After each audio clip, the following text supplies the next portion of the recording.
Taste అద్దరిపోయింది. వద్దన్నా సరే ఇంట్లోనే మీ వాళ్ళు చేయమంటారు, అంత రుచిగా ఉంది. కంపల్సరీ ట్రై చేసి మీరు కూడా ఎంజాయ్ చేయండి. హాయ్, ఈ రోజు ఒక మంచి రెసిపీతో మీ ముందుకు వచ్చేసాను. అదేంటా అనుకుంటున్నారా? ఆల్రెడీ మీరు thumbnail లో చూసేసే ఉంటారు. డాబా స్టైల్లో పాలక్ పన్నీర్ కర్రీ చేసి చూపిస్తాను. టేస్ట్ అయితే నెక్స్ట్ లెవెల్ ఉంటుంది. వీకెండ్ అప్పుడు కానీ ఎవరన్నా మన ఇంటికి గెస్ట్లు వచ్చినప్పుడు కానీ అప్పటికప్పుడు చాలా ఈజీగా చేయొచ్చు. టేస్ట్ మాత్రం అద్దరిపోద్దండి. నేను చూపించినట్టు కనుక చేశారంటే మీరు డాబాకి వెళ్ళమన్నా వెళ్ళరు, అంత బాగుంటుంది. వీకెండ్ అప్పుడు కానీ ఎప్పుడైనా గెస్ట్లు వచ్చినప్పుడు కానీ తినాలనిపించినప్పుడు ఒక్కసారి నేను చూపించినట్టు ట్రై చేయండి. చపాతీకి, నాన్కి, రోటీకి, దేనికైనా చాలా అంటే చాలా బాగుంటుంది. ఇంక లేట్ చేయకుండా మన వీడియో స్టార్ట్ చేద్దాం. ఏంటి, వీడియో స్టార్ట్ చేయబోయే ముందు మన వీడియోని మీరు లైక్ చేస్తున్నారు కదా? వీడియోని లైక్ చేసి ఛానల్ సబ్స్క్రైబ్ చేసుకొని పక్కన ఉన్న బెల్ ఐకాన్ క్లిక్ చేయడం మర్చిపోద్దు. ఇంక లేట్ చేయకుండా వీడియో స్టార్ట్ చేసేద్దాం పదండి. స్టవ్ వెలిగించి ఒక గిన్నెతో నీళ్లు పెట్టుకొని అవి మరుగుతుండగా చక్కగా మనం ఫ్రెష్ గా తీసుకున్న పాలకూరని శుభ్రంగా కడుక్కొని ఇలా వేసుకోవాలి. నేను ఒక 3 కట్టలు పాలకూర తీసుకున్నాను. దాన్ని ఇందులో వేస్తున్నాను నీళ్ళల్లో. ఈ నీళ్ళు పసరవాసన లాంటిది ఉంటుంది కదా, అది పోద్ది.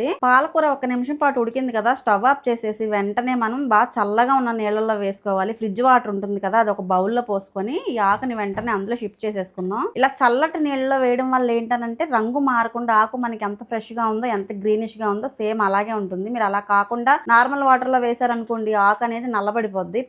మనం పేస్ట్ చేసినప్పుడు నల్లగా వస్తుంది అనమాట పేస్ట్. అలా కాకుండా ఇలా చేసుకోండి. స్టవ్ వెలిగించి మరొక ప్యాన్ పెట్టుకొని ఇందులో ఒక బటర్ క్యూబ్ వేసుకుందాం. అలాగే 1 టేబుల్ స్పూన్ ఆయిల్ కూడా.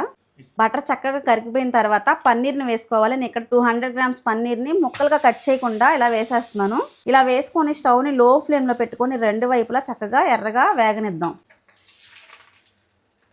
పన్నీర్ చక్కగా వేగింది కదా, ఈ మాత్రం వేగితే సరిపోతుంది.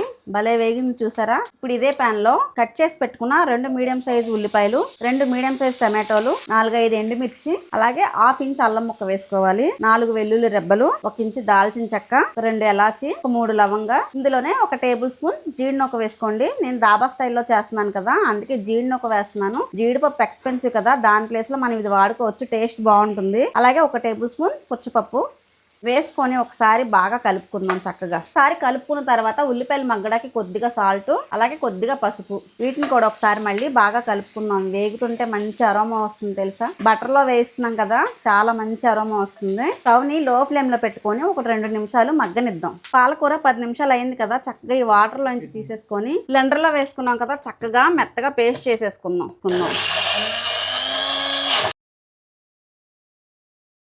చూసారా పాలకూర పేస్ట్ ఎంత గ్రీన్ కలర్ లో వచ్చిందో. నేను చెప్పిన టిప్ మీరు ఫాలో అయితే ఖచ్చితంగా ఇలాగే వస్తుంది. మీరు కోల్డ్ వాటర్ వేసాం కదా మనం, చల్లగా ఉన్న వాటర్లో అలా వేయడం వల్ల ఆకు అనేది కలర్ మారకుండా చూడండి ఎంత బాగా వచ్చిందో. అలా కాకుండా మీరు వేడి నీళ్ళ నుంచి డైరెక్ట్ గా చల్లారి పెట్టి ఆడేశారనుకోండి, నల్లగా ఉంటుంది కానీ కలర్ రాదు. ఈ టిప్ అస్సలు మిస్ అవ్వద్దు, ఇలాగే చేసుకోండి. ఇంకా ఇలా వేయించుకున్నాం కదా, ఉల్లిపాయ టమాటా అన్ని మగ్గిపోయిన చూసి అన్ని ఇలా మగ్గితే సరిపోతుంది. ఇప్పుడు స్టవ్ ఆఫ్ చేసి వీటిని ఒక 5 నిమిషాలు చల్లారిద్దాం. చల్లారిన తర్వాత మెత్తని పేస్ట్ లా చేసుకుందాం. ఈ ఉల్లిపాయ టమాటా ముక్కలు కూడా బాగా చల్లారిపోయినాయి చక్కగా. ఇప్పుడు వీటిని కూడా మెత్తని పేస్ట్ లాగా బ్లెండ్ చేసుకుందాం.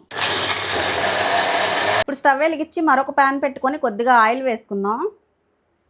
ఆయిల్లోనే ఒక బటర్ క్యూబ్ కూడా వేసుకోవాలి. కొద్దిగా జీరా, చిన్న దాల్చిన చెక్క ముక్క, మనం ముందుగానే పేస్ట్ చేసి పెట్టుకున్నాం కదా ఆనియన్ పేస్ట్, ఇదంతా వేసేసుకోవాలి. ఇందులో వేసుకొని ఆయిల్లో చక్కగా దగ్గరకు అయ్యేంత వరకు మగ్గనిద్దాం, పచ్చివాసన పోయేంత వరకు. చూసారా 50% ఫ్రై అయిన తర్వాత ఆయిల్ ఇలా పైకి తేలుతుంది కదా, ఒకసారి దీన్ని ఇలా బాగా కలుపుకొని ఇందులో ఇప్పుడు 1 టీ స్పూన్ అల్లం వెల్లుల్లి పేస్టు, అలాగే టేస్ట్కి సరిపడా సాల్ట్, 1/2 టీ స్పూన్ కారం, మనం ఆల్రెడీ ఎండుమిర్చి వేసాం కదా, కారం చూసి వేసుకోండి. 1 టీ స్పూన్ ధనియా జీరా పౌడర్. ఇవన్నీ వేసుకున్నాక ఇంకొకసారి కలుపుకుంటూ ఒక 2 నిమిషాల పాటు చక్కగా దగ్గరికి మగ్గనివ్వాలి. పేస్ట్ ఇలా చక్కగా వేగిపోయింది కదా, ఇప్పుడు ఇందులో మనం ముందుగా మిక్సీ చేసి పెట్టుకున్నాం కదా చక్కగా పాలకూర పేస్ట్, ఇదంతా వేసేసుకోవాలి.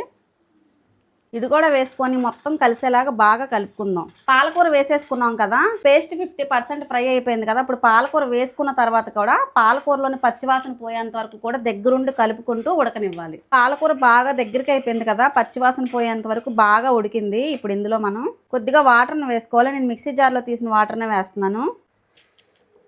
1 నిమిషం పాటు ఉడకనిద్దాం. మనం ముందుగానే వేయించుకున్న పన్నీర్ ఉంది కదా, చక్కగా మనకి ఏ సైజులో కావాలంటే ఆ సైజులో చిన్న చిన్న ముక్కల కింద కట్ చేసుకుందాం. మీరు ఏ సైజు కావాలంటే ఆ సైజులో కట్ చేసుకోండి. యాక్చువల్లీ ఎప్పుడు మనం ఏ కర్రీలోకైనా పన్నీర్ని ముందే కట్ చేసి ఫ్రై చేసుకుంటాం కదా, దీనికి అలా కాకుండా ఈసారి డిఫరెంట్గా ఇలా చేసి చూడండి, టేస్ట్ చాలా బాగుంటుంది. పన్నీర్ని ఈ సైజులో చిన్న ముక్కల కింద కట్ చేసుకోవాలి. గ్రేవీ ఇలా ఉడుకుతుంది కదా, ఇందులో మనం కట్ చేసి పెట్టుకున్న పన్నీర్ పీసులు అన్నీ వేసేసుకుందాం. అలాగే కొద్దిగా గరం మసాలా, కొద్దిగా కసూరి మేతి 1 టేబుల్ స్పూన్, వేసుకొని చక్కగా ఇదంతా ఒకసారి బాగా కలుపుకోవాలి. పన్నీరు, మసాలా, కసూరి మేతి ఇవన్నీ వేసాం కదా, ఒక 5 నిమిషాల పాటు స్టవ్ని లో ఫ్లేమ్లో పెట్టుకొని చక్కగా దగ్గరకు ఉడకనివ్వాలి. కర్రీ ఉడికిపోయింది కదా, ఇప్పుడు పైనుంచి ఫ్రెష్ క్రీమ్ ఒక 2 టేబుల్ స్పూన్లు వేసుకుందాం.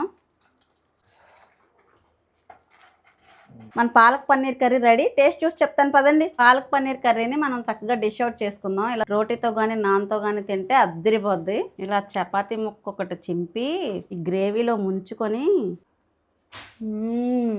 టేస్ట్ అద్దరిపోయింది. చాలా టేస్టీగా ఉంది. పైన క్రీమ్ వేసాం కదా, చాలా బాగుంది. క్రీమ్ వేయడం వల్ల పన్నీర్ ముక్కలు కూడా చక్కగా సాఫ్ట్ గా జ్యూసీగా టేస్ట్ అద్దరిపోయింది. దాబాకి వెళ్లే పని లేకుండా నేను చేసినట్టు కనుక మీరు చక్కగా చేసుకొని తిన్నారంటే వద్దన్నా సరే ఇంట్లోనే మీ వాళ్ళు చేయమంటారు. అంత రుచిగా ఉంది. కంపల్సరీ ట్రై చేసి మీరు కూడా ఎంజాయ్ చేయండి. నేను తిని ఎంజాయ్ చేస్తాను. మరో వీడియోలో మళ్ళీ కలుద్దాం. అప్పటి వరకు వీడియో లైక్ చేసి ఛానల్ సబ్స్క్రైబ్ చేసుకొని పక్కన బెల్ ఐకాన్ క్లిక్ చేయడం మర్చిపోద్దు. బాయ్.